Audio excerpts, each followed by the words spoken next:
I was, when I was like, it was before they had moved, but it was after my grandfather had died. I was still like 5 or 6 years old.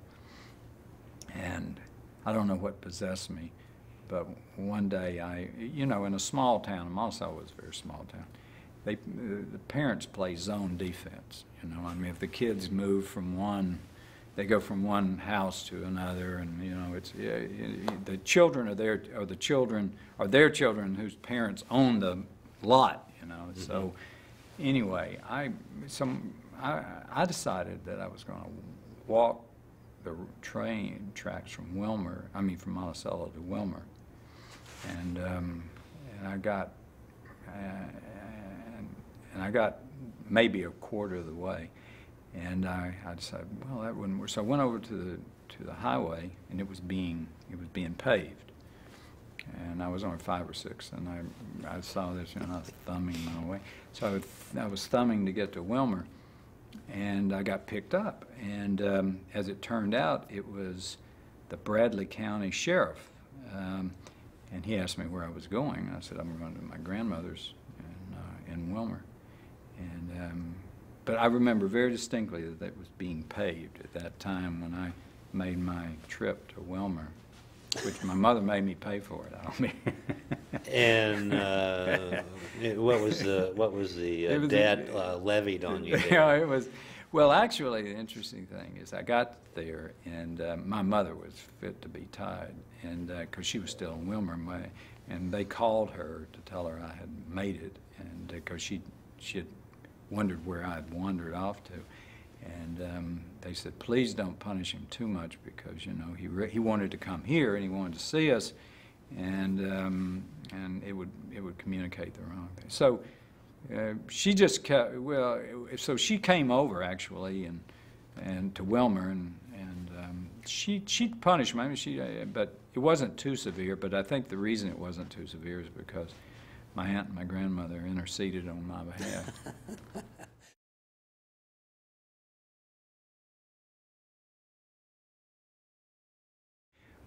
We had this routine, and I assume that a lot of people did it, but it would, in terms of making beds, but my mother used to put big stones on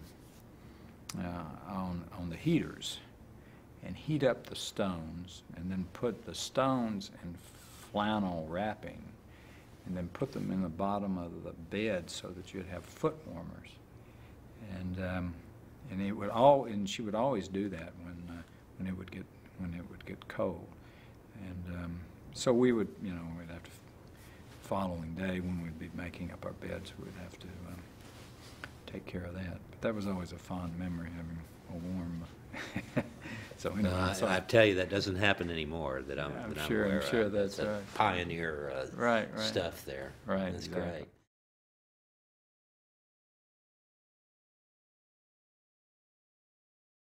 great. I was born in '44, mm-hmm. So I would have started to school in 50, first grade. The interesting one aspect I haven't really talked about, but I should, before we break away from that, is where we lived. As I said, we had a small home. I grew up in a small home. And we lived in an area which was very much adjacent to the African American community. And a lot of the people that I played with, a lot of the boys I played with early on before school were African American boys in that area playing. So it was a little bit of a surprise when I go to my school and the African Americans boys go to their school, and our communication really suffered after that. I mean, we maintained relations. There was a big field behind my house where we used to play baseball together, and it was very much an integrated game. And so we continued, even though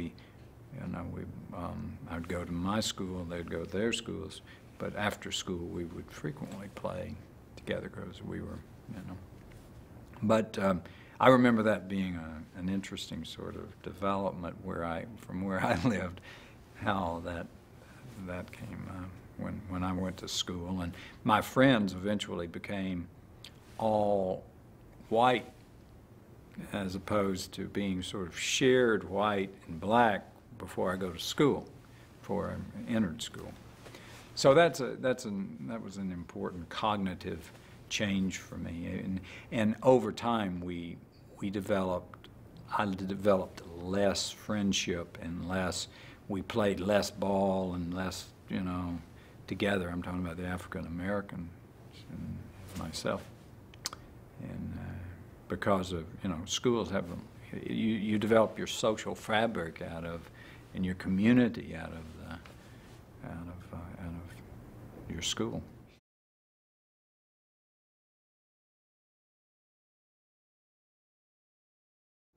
I was different from being sort of a well-mannered kind of guy. That I'd get in fights and I'd get sent home from school. It's not like the guy going to the library and saying, and then being. I didn't act like that. I mean, I got in trouble. And I got kicked out a few times of school, and I would go by, and my aunt worked. My aunt, who I've talked about several times, who had lived in Wilmer and moved over. She had been a teacher, but also, at least at this point, she worked at a furniture store, and I always prevailed upon her to intercede on my behalf with my mother when I would get kicked out of school. And it wasn't like it was every day, but it was rather. I mean, it happened more than once, and she would frequently intercede, but she also would work with me on my homework whenever I needed. But I'm just saying that the formative years were not so much subject matter as just learning more about who I was and how I dealt with other people, and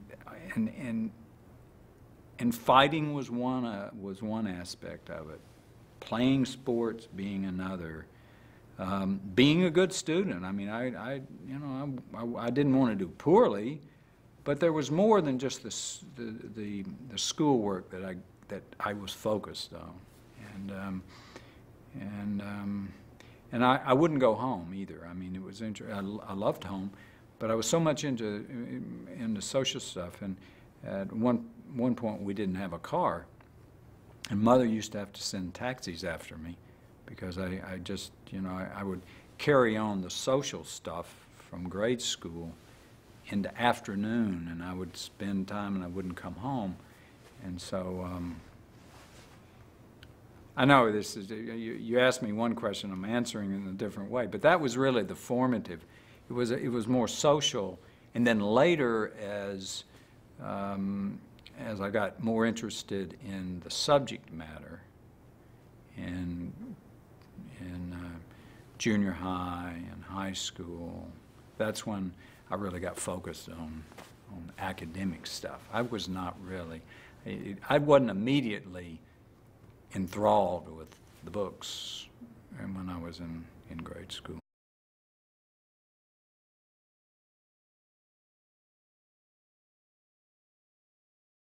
The Klan was not active. At least I didn't see evidence of it. But it was almost like a generation, or at least apart from that. I know that my grandfather had been a member, my maternal grandfather, before moving to Little Rock, was a member of the Klan. Mm-hmm. And somehow he had participated in the Lepanto, there was a Lepanto race riot, right? Mm-hmm. and I think he participated in that.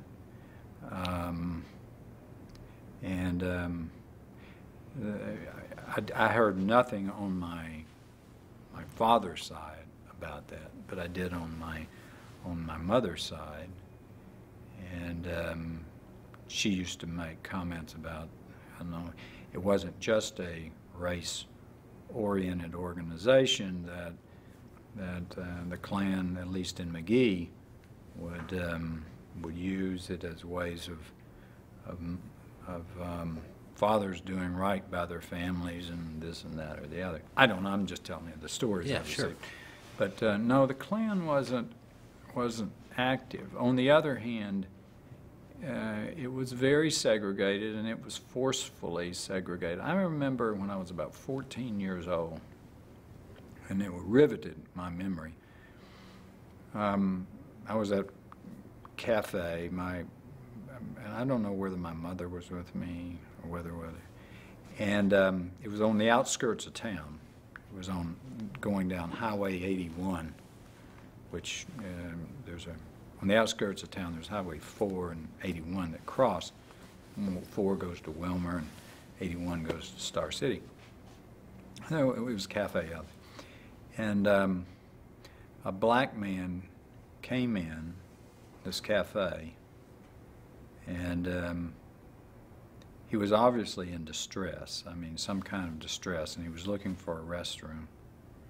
And the proprietor, started yelling at him and, using the N-word and, you can't come in here, and I mean, just ran, and I had lived in the environment, but I hadn't seen sort of the virulent mode of it, or the expression of it, or its personality. I just hadn't seen it in that way. I was astounded. I was absolutely astounded. That was one sort of crystal moment.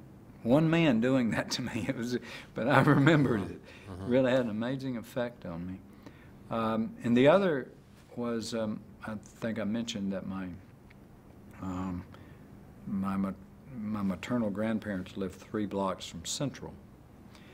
And as I said, we used to spend a lot of time going up there. And I remember when Central, in the 50s,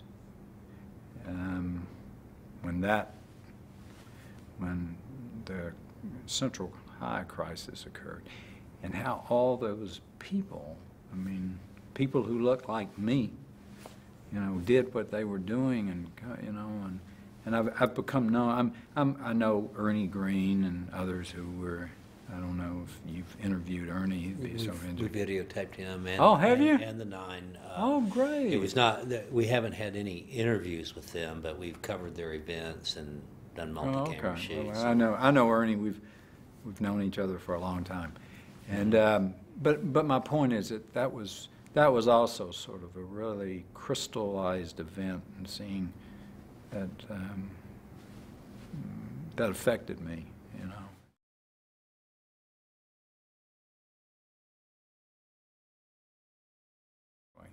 I know that I got into Harvard for more than just my academics. I was an academic, but I did reasonably well in school, and in my later years, and but my football, I'd played in the Arkansas All-Star game, and I started in the Arkansas All-Star game when John Brittenham I was the fullback when John Brittenham was the quarterback, and Bobby Nix was the left halfback, and I played fullback, and a person named Williams, Billy Williams, he played in the AIC, the Arkansas Intercollegiate Conference, and he was the right halfback. And so that was really important to me. Football was sort of my life for a period of time when I was like that. And I had to give it up when I got an injury when I was at Harvard. I had a bad concussion, and I lost a little reaction time on my right side, and the doctor at the Boston University Hospital said, "Don't even get in another fight." So you can't play football and don't get in another fight. So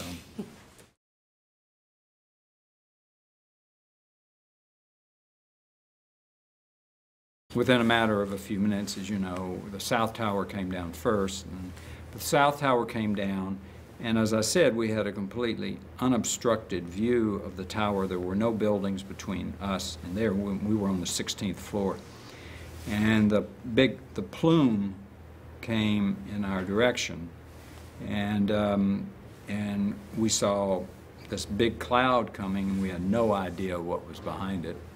We could imagine what was behind it, and we only had windows looking out, and we said, well, we thought, I thought, and I'm sure Frida thought, said this is the end, and but it was only the plume. And the plume came in and had jet fuel and all, pulverized cement and all this, and it just enveloped the building and the sky. I mean, it had been a beautiful day, and everything turned dark outside, and by that time we had no communications for making calls out. People could call in, but we couldn't make calls because the tower had come down, and that's where the communication network was. So, and we were trapped because we couldn't get out, we couldn't leave, we couldn't. And we were this plume was all around. We couldn't get out, so we were trapped for several hours. Then about 2:30 in the afternoon, we saw this little speck. We went into an inner office, and some people who had come through from the World Trade Center came in, and we sort of prayed together and all that. And we were in our conference room, and then Frida at one point went out and looked, and around 2 o'clock or so, and there was just a little speck of sunlight, and we said, if it starts to open up, we'll leave. And at that point, we remembered that we had dust masks that we had acquired for cleanup day. We never got around to it, so we had dust masks. And you just can't imagine all the debris that was everywhere. And so we put the dust mask on, and we walked down the 16 flights of stairs and walked into just, incredible scene. I mean, it was, there was 6 to 9 inches of pulverized stuff that we had to walk through, and others were leaving their buildings at that time too. And I remember looking up. I remember I got out of it, and I'm very active at Trinity Wall Street, which is the big old church at the head of Wall Street and Broadway, big old black church, and I'm very active there, and I'm on the governing board and all that. And I remember looking up, and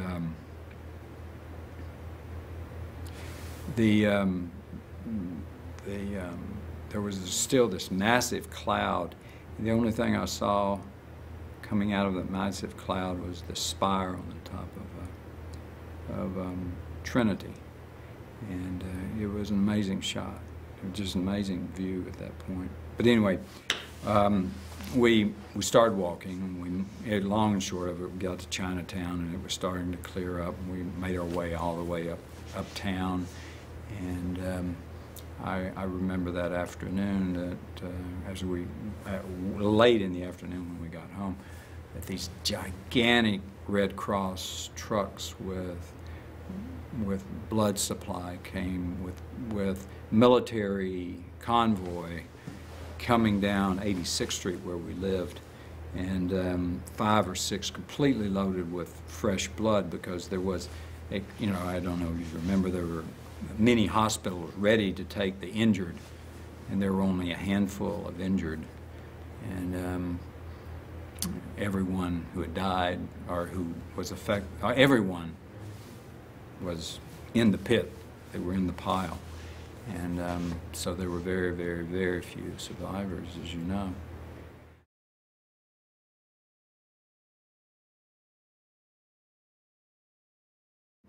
My paternal grandfather, whom I've talked about, who was lived in Wilmer, was a farmer, a very successful farmer, and was a depot agent and all that kind of stuff. there, and had been the agnostic before he had this St. Paul's conversion type experience. But anyway, he was reasonably powerful in Drew County, where we grew up, and he wanted his daughter to be the postmistress for Wilmer, and his daughter was unmarried and lived at home, and he thought it'd be a perfect thing. Well, W.H. Norrell, that was our congressman who lived in Monticello, didn't give her the appointment, and there was always this cross thing from then on. Mm-hmm. And, so when I was about 13, I had been reading up about being a page and whatever, and I didn't tell my mother about it. So I went up, Norrell was in town, another, this Hoover's kind of thing. Anyway, I go up and I go into his office, and I was walking back from school one day, and I went in his office, and he knew the Johnson family, and he knew I was a Johnson, and so he asked me to come in. So I came in to his office, and he said, "What can I do for you?" And so I told him I wanted to be a page. And he said, "Well, you're a little young. Most of the time they're in high school, but I'll check into it." So I think as a gesture, because of my grandfather, by that time he passed away, but politicians remember things, you know? Absolutely. And so I think it was a gesture of reconciliation to the Johnson family. He thought it'd be a good idea. And so he put me at the top of the list, and then I told my mother about it. And my mother wasn't overly thrilled about it, because there was no, at that time there was no supervision of pages. You lived wherever you wanted to, you got a salary, you could. And so she called, she talked to the congressman and said, "Is he too young?" I mean, Norrell said, "I'd rather have him at this age than when he's 16 or 17. There's a lot less trouble he's going to get into." And so I became a page. And it was a really interesting, it was in '59. I was 14 when I became a page. And I was in the 9th grade. And what a wonderful, it was unbelievable. It was the last year of Eisenhower's administration. It was in the middle of an election, a presidential election, when John Kennedy was running. Lyndon Johnson was majority leader of the Senate. Sam Rayburn was Speaker of the House. John McCormick was the majority leader in the House. It was just, these were all characters. I remember going into the men's room, and Hubert Humphrey was crying because he had lost the West Virginia primary to John Kennedy. And, what an incredible time to be there. It was just an amazing time.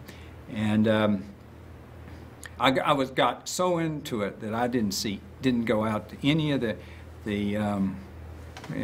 exhibits or monuments or any of that stuff and then my last week in Washington, I said, I'm sure I'm going to be asked about all these monuments. So I went on a sprint of all the places I should have been looking at over the months I was there.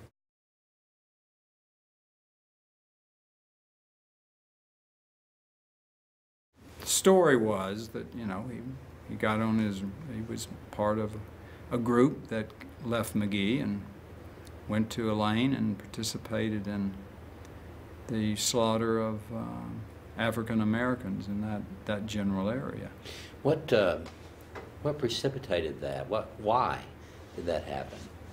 Well, my understanding is, and there have been several books written on this, not enough, and there hasn't really been enough attention paid to it institutionally or even in a popular culture. But presumably it was a time when there was great concern in this country about unions. And it was also the time that that the Communist Party had successfully overthrown the Tsar, and this was, you know, it occurred in September of 1919. The actual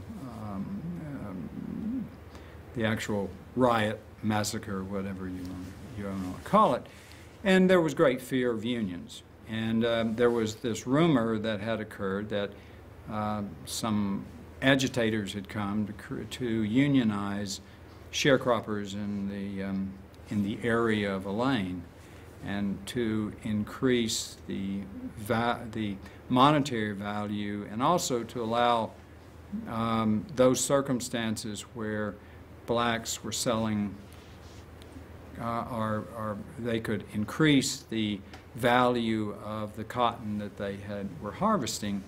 And it was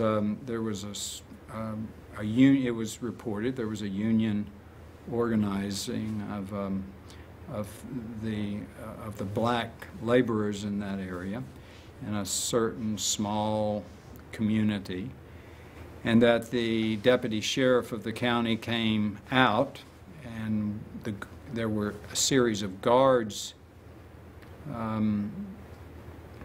protecting the meeting, and that one of the guards shot the deputy sheriff. And then a call went out from there to whites locally and in the Mississippi and Arkansas, other places in Arkansas, etc. And it became a turkey shoot in terms of the killing of blacks in that area. There was a call for the National Guard, and there's in the various reports, sort of representations that members of the National Guard who came joined into the turkey shoot, and the number of African Americans who were actually killed, clearly unknown, but reasonable to assume that well over 100, maybe 200, who knows. And these are men, women, and children. Men, women, and children.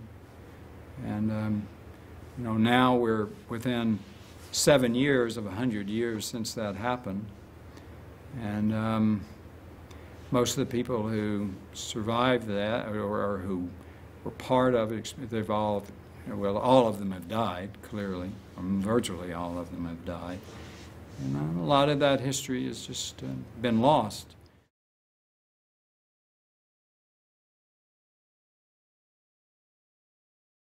I came away from Washington realizing that I really wanted to focus my efforts, the future, along, you know, with continuing to write poetry, but on public finance issues, dealing largely with state and local issues, because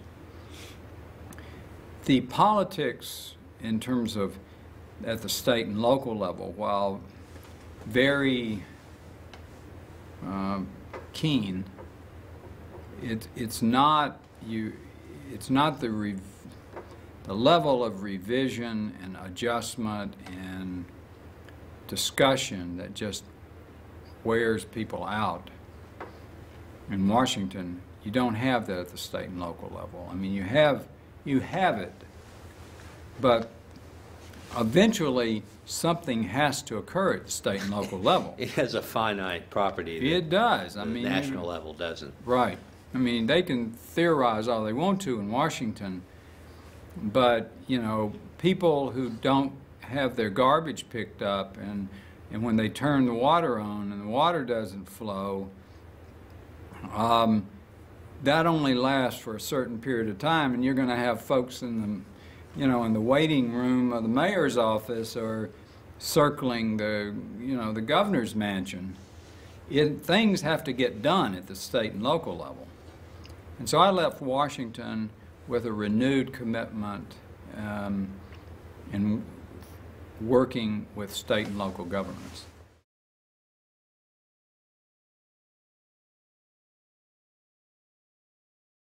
I really liked Auden. He had this reputation for being a curmudgeon, and he had weird views. There's no question about it. But he did it for, I mean, I think he did it for effect. He was a very generous man. I remember I got to, I may have told this story. If I have, cut me off. But I got to New York, and first time, and I was going through the phone directory, and I knew he lived in New York, and I came across this name in the phone directory. It said Auden, W.H. I said, I'm sure it's not the same one. And so I pick up the phone and I call, just out of the blue, just saying, what, could you really be W.H. Auden? So I picked up the phone, and I said, is this W.H. Auden? He said, yes. And I said, the poet W.H. Auden? He said, yes. I said, well, I like this poem, this poem, this poem. And we just actually carried on a conversation for a few minutes. And then he thanked me for it. And we worked later. I actually told him that story. Again, our backgrounds are nothing alike. I mean, he grew up in Birmingham, England, and went to Oxford. But he actually had something similar to me in terms of this sort of 40 days in the wilderness. I mean, he came from a very prominent family, and his father was a scientist, and he didn't know exactly what he was going to do, and he turns into be this poet. And I mean, just because you're from Monticello, Arkansas, and you're not from Birmingham, England, and there are similar personality characteristics that develop over time in terms of wanting to find yourself, and so anyway, there's certain camaraderie. I'd never say I'm a W.H. Auden, but he was a very appealing person, very, he'd exaggerate like crazy. I mean, he said that Hamlet should only be played by a person in the street, a mad person in the street, because only an individual like that could understand the mindset of Hamlet. And I mean, he would, he would branch off, and he wrote me a letter about the Psalms, about the whole revision process. And again, if I've told you this, but you asked about him, so I thought I'd tell you. But so he wrote me this letter. He said, I've been giving a lot of thought recently to this whole revision of the Book of Common Prayer. He said this is all being foisted by a bunch of mad clerics who think that their hijinks will cause the next generation to come back to the church, and they're sadly mistaken. That is not going to happen. If they had any creativity, I'm paraphrasing a little bit, but I'm pretty close.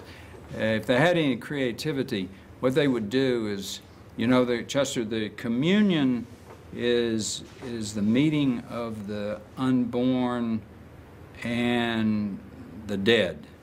And it is, it is that moment in time where the dead and the unborn actually meet in communion. And what we ought to do is not use contemporary language. We ought to go back and get a dead language and use that for purposes of having the Eucharist. I mean, he had these sort of very outlandish views, but he used them for effect. And in another letter, he made the point that, I'm afraid that when I die, that I'm going to be put at the very end of the line, because I've been able to do in my life what I wanted to do, and that is to write poetry and to be who I am. And he said, not many people in this world have that ability, and I have, and I'm sure I'm going to be put it back at the line. He'll pay for it. Right. Yeah, he'll pay for it.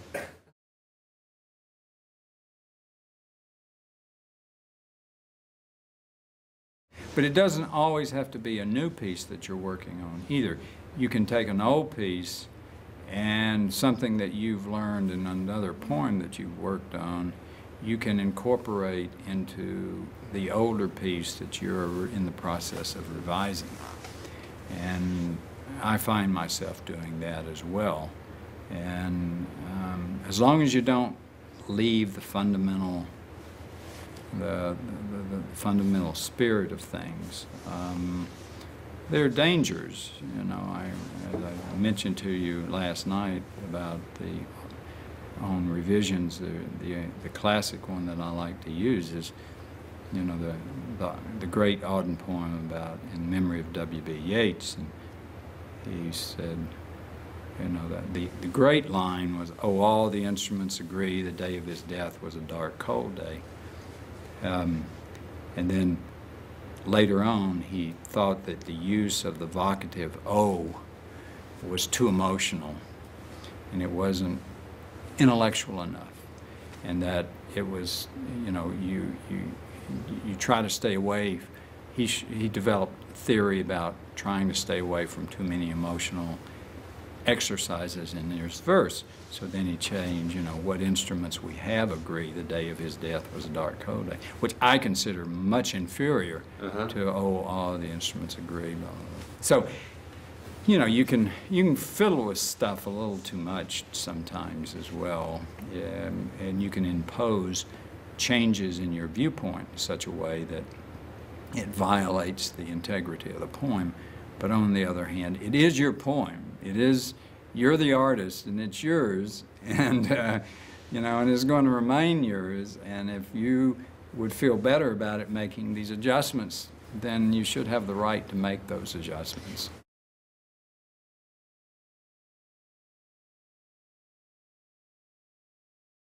I've always felt, and I've made the comment often, that that poetry is the most democratic of all art forms. I mean, you don't need, you know, with poetry you don't need the infrastructure, and you don't need quite the level of training that you do if you're a composer or a musician, and you don't need all the accoutrement for to be a painter, if you're, you know, everything that you may need to paint. And Ezra Pound used to say, you know, why don't we have more people writing? Because who wouldn't take a chance of writing an immortal quatrain or four-line poem? You know, it's and that's a good point. I mean, you know, you don't need anything but a piece of paper and a pencil or whatever. And this is what you're saying about the Internet is a further acceleration of the recognition that poetry is the most democratic of art forms, and you can develop an audience pretty quickly with the use of the Internet. Sure. And so I think that's a good thing.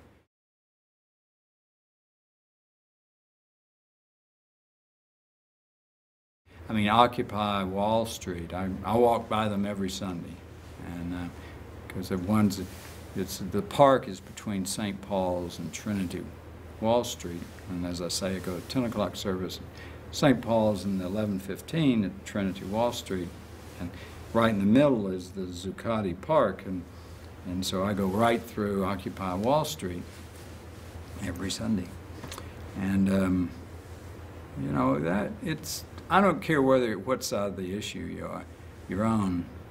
That is an effort to reach out person to person, brother to brother, sister to sister, brother to sister, and try to develop something from grassroots. And that ain't bad. It's not, I mean, that's what we're, you know, it's got to be, and it was regardless. I mean, everybody, when you look at that park, you know, there's every color, every type of person in the cross-section of the country. And that's good. I mean, there are a lot of things that have been going on with Occupy Wall Street we can find fault with. But it's not bad when you start something from a grassroots. Jefferson would have been proud to get a grassroots message going. And I find that encouraging. I find it very encouraging, because I think those are the sorts of movements that ultimately we all have to listen to.